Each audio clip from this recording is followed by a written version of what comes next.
I was offered Master and Commander by Tom Rothman. It was great because he didn't pitch it to me. You know, when I went for a meeting there, I said, what did you want to talk about, Tom? He said, I'm not going to pitch you a story, I'm going to give you a gift. And I thought, well, this is a good approach to a pitch session. Went out of the office, he came in, and to my genuine surprise, gave me a sword.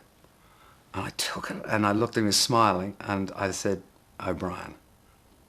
And he said, yes, I want you to take command. I said, wow, I give you points for a very clever pitch. Now, can I keep the sword if I don't do the film? I said, I can't do that film. I've already said no to that film. And he said, why? And I said, I don't think it'd make a great movie. I love the series, read them all. But if I was doing it, you know, I'd start somewhere in the middle with one of the long voyages, I think, and then get to know these men were friends, rather than the first book, which is all about their friendship. And he said, well, you know, maybe that's a good idea. Why don't you go out and think about it? And that's exactly what I did. I went to Europe and I walked the deck of the Victory. I went to a couple of boating festivals in Brest and Halifax. In Halifax, I went and saw a frigate. And I said, are there other frigates? No, this is the only one in the world that is a recreated vessel called the Rose, and it's for sale. I said, really? So when I ended up in LA, I said, I'd like to make book 10, The Far Side of the World, and I've seen a ship and I think we should buy it. And to my astonishment, they went with both the book, Far Side of the World, and put a holding deposit on the Rose, which of course became our surprise.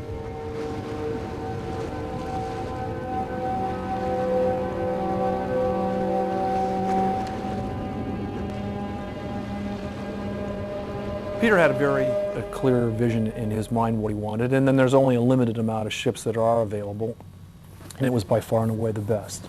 We wanted to make sure it was something that looked like the Surprise of that period. So there was a lot of work to do to make that. For us, it was better to get the boat, make the changes that we wanted, and it was available to us, so we purchased it. It's very important that when you do a picture that takes place out at sea, that you do have footage that is out at sea. That's really how you sell it, and it really ultimately will help the film in terms of the audience's experience. Nevertheless, you can't shoot out at sea all the time. When you're out at sea, you're not performing normally, you're out at sea, you're sailing, you're at work. We needed a portion of the movie to be out at sea. At the same time, we needed to be in a controlled environment. And at the end of the day, we determined that it would be in our best interest to have two ships. One ship that we could go out at sea and one ship that we could put in a controlled environment. So thus, we built one ship and we put it on a gimbal in a tank.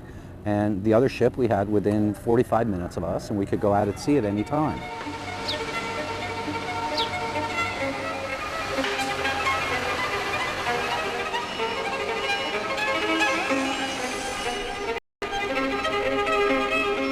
My construction department came down here in late January. It's a combination of Los Angeles motion picture construction workers and Mexico City construction workers.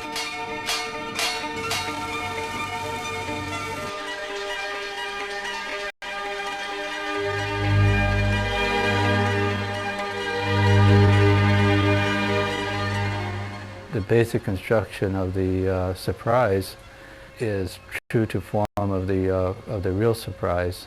She was a ship that was built as a French frigate and was captured by the British.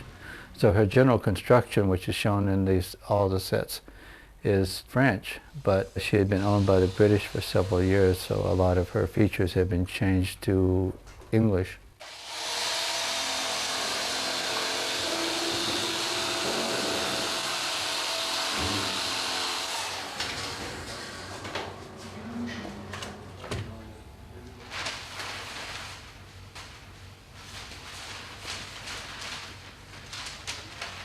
We asked the Admiralty Board to send us a copy of the plans, and fortunately they were there and we gained access to them. But it gave us the deck height, it gave us the number of chain pumps, where the Brody stove was, all these details that we would otherwise just be guessing at.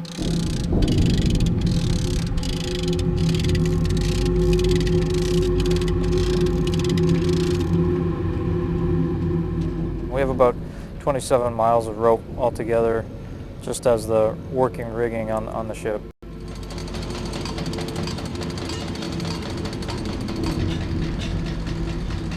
All the rope was just bought in its raw form as rope, and then we set it up as rigging here on the site in Baja. And some of it was actually woven to be bigger stranded ropes, so it would have a historic look. So it would have a left-hand lay to it, which most rope is sold in right-hand lay.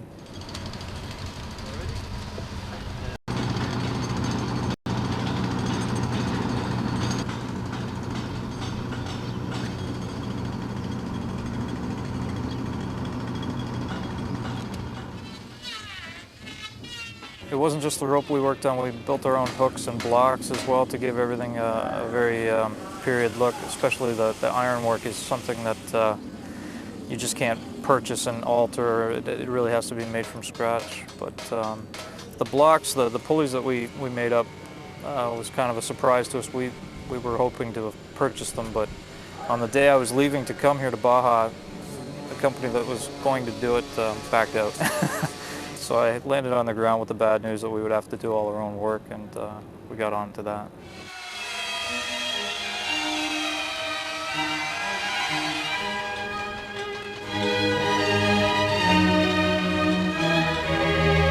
It was a real challenge. It was a challenge that many people said probably could not be completed on time.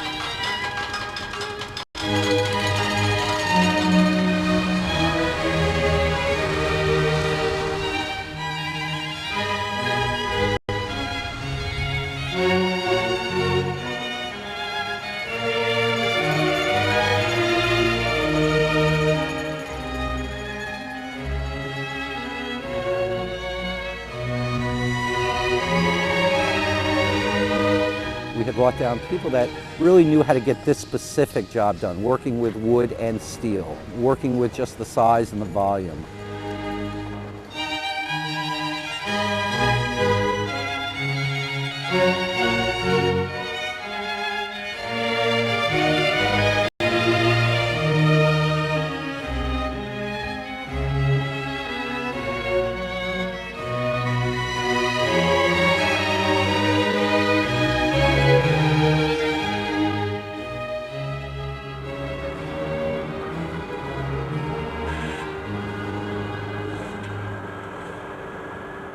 We brought down some specialists that only had worked on ships, specialists whose job was specifically to do all of the rigging and all of the sails, the sculpturing of the figureheads, prop makers who built all the lanterns on the ship, all the hammocks on the ship, all of the railings, the stove, all of the hardware on it was all fabricated for this show.